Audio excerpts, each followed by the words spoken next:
قبلہ استاذ محترم فرمائیں گے، یہ ایک ضروری پیغام اعلی حضرت فاضل بریلوی رحمۃ اللہ علیہ کا مسئلہ توحید پر تمہارے سامنے رکھنا چاہتا ہوں۔ ہم نے غیروں پر بھی حق واضح کیا، اور ہم نے جو ہم نہیں سمجھتے کہ ان کا تعلق ہمارے عقیدے سے ہے، وہ چھوڑے ہوئے کسی کے ہمارے مزارات پہ آ جاتے ہیں اور یہاں ایسی حرکتیں کرتے ہیں جن کی وجہ سے لوگ وہ بغلے بجاتے ہیں پھر کہ دیکھو تمہارے مزارات پہ یہ ہو رہا ہے۔ ہم نے وہ داتا صاحب رحمۃ اللہ علیہ کو اس پہ ہینڈ بل شائع کیا تو کچھ بدبخت کہنے لگے دیکھو ہم سے متاثر ہو کے یہ بھی کام کرنا شروع ہو گیا۔ میں یہ بتانا چاہتا ہوں تمہاری نحوست سے ہم متاثر نہیں ہوئے، ہم تو اپنے امام کے کہنے پہ عمل کر رہے ہیں اور ایمان کے تقاضے پہ کر رہے ہیں۔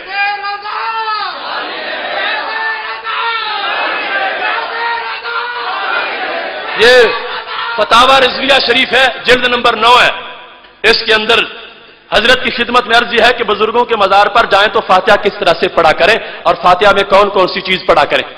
اعلی حضرت فاضل بریلوی رحمۃ اللہ علیہ نے وہ آگے چیزیں بتائیں، چونکہ یہ جو ہینڈ بل تقسیم ہوگا نا ابھی ہو گیا ہے، اس میں یہ سارا فتویٰ لکھا ہوا ہے تو سارا نہیں بیان کرتا، تھوڑا سا حصہ اس کا بیان کرتا ہوں کہ پڑھنے کے علاوہ پھر دعا کیسے مانگنی چاہیے۔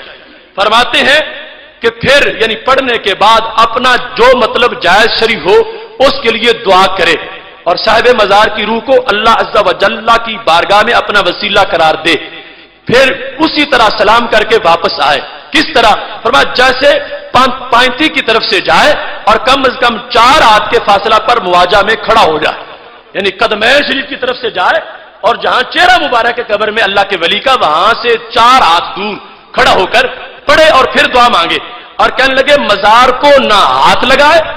نہ بوسہ دے اور طواف بالاتفاق ناجائز ہے اور سجدہ حرام۔ یہ اعلی حضرت کا فتویٰ، اعلی حضرت مجدد دین و ملت امام اہل سنت ان کا بتایا ہوا، ان کا واضح کیا ہوا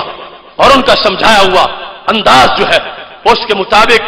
نہ ہاتھ لگائے نہ بوسہ دے اور طواف بالاتفاق ناجائز اور سجدہ حرام۔ اور اس کے سوا آج کچھ خطیب بڑی بے احتیاطی سے ان کے پتہ نہیں کیا مقاصد ہیں اور وہ کس مسلک سے نظریے سے تعلق رکھتے ہیں، صوفیاء کے عقیدہ وحدت الوجود کو معاذ اللہ بدنام کرنے کی کوشش کرتے ہیں۔ یہ فتاوی رضویہ جلد 15 صفحہ نمبر 280، اس میں ایک کتاب ہے گلزار وحدت، اس کا مسئلہ پوچھا گیا اعلی حضرت فاضل بریلوی رحمۃ اللہ علیہ سے کہ یہ اشعار جو ان کا شرعی حکم کیا ہے، لکھے کیا ہے؟ وہی کوئی اور نہ دوجا، اس بن کوئی اور نہ سوجا، ہر رنگ سے بے رنگی آیا، ہر بھیس سے آپ دکھایا،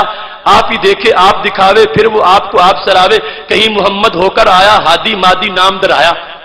یہ شعر ہے۔ اب وہ لوگ کہہ رہے تھے کہ یہ وحدت الوجود ہے، کہیں محمد بن کے آیا۔ اعلی حضرت فاضل بریلوی رحمۃ اللہ علیہ نے اس کا جواب لکھتے ہوئے کہا، بڑا جامع جواب، کہتے ہیں توحید ایمان ہے اور وحدت الوجود حق۔ توحید ایمان ہے اور وحدت الوجود حق، اور ضام اتحاد الہاد۔ وحدت الوجود تو حق ہے مگر اتحاد کا گمان کرنا کہ وہ اللہ ہی ہے جو نبی علیہ السلام کے روپ میں آ گیا ہے، فرمایا یہ الہاد ہے۔ صوفیاء کرام صاحب تحقیق ہیں، ان کے ایسے مقلدین ملحد و زندیق ہیں، وہ بندہ صوفی نہیں ہے کہ جو کہے میں تصوف کی بات کر رہا ہوں ایسی باتیں بتا رہا ہوں لوگوں کو۔ فرمانے لگے اس کتاب کا جس کے پاس ہو اس پر جلا دینا فرض ہے، اس کتاب کا جس کے پاس ہو اس پر جلا دینا فرض ہے اور اسے دیکھنا حرام ہے اور اس پر اعتقاد رکھنا کفر ہے۔ یہ بیان کرتے ہوئے اعلی حضرت فاضل بریلوی رحمۃ اللہ علیہ نے فرمایا یہی اس شخص کا حال ہے، اس کے مریدین اور متبعین کا حال ظاہر۔ تو اس واسطے اہل سنت و جماعت سچے پھولوں کا نام ہے اور سچے نگینوں کا نام ہے۔ ہر طرف اس پر حملے ہو رہے ہیں، کئی محاذوں پر حملے ہو رہے ہیں۔ ان حملوں سے بچانے کے لیے اپنے مسلک کو ہمیں اپنی ذمہ داری نبھانی چاہیے اور اس سلسلہ میں ہر وقت بیدار رہنا چاہیے۔ اپنی گزارشات کو ختم کرتے ہوئے اپنے استاد محترم مناظر اہل حق، ترجمان اہل حق، مناظر اسلام، زیغم ملت اسلامیہ حضرت پیر سید محمد عرفان شاہ صاحب مشہدی حافظ اللہ تعالی، ناظم اعلیٰ مرکزی جماعت اہل سنت پاکستان، آپ کی خدمت میں التجا کرتا ہوں کہ آپ تشریف لائیں اور اپنے نورانی مواعظ سے ہمیں مستفیض فرمائیں۔ نعرہ تکبیر، نعرہ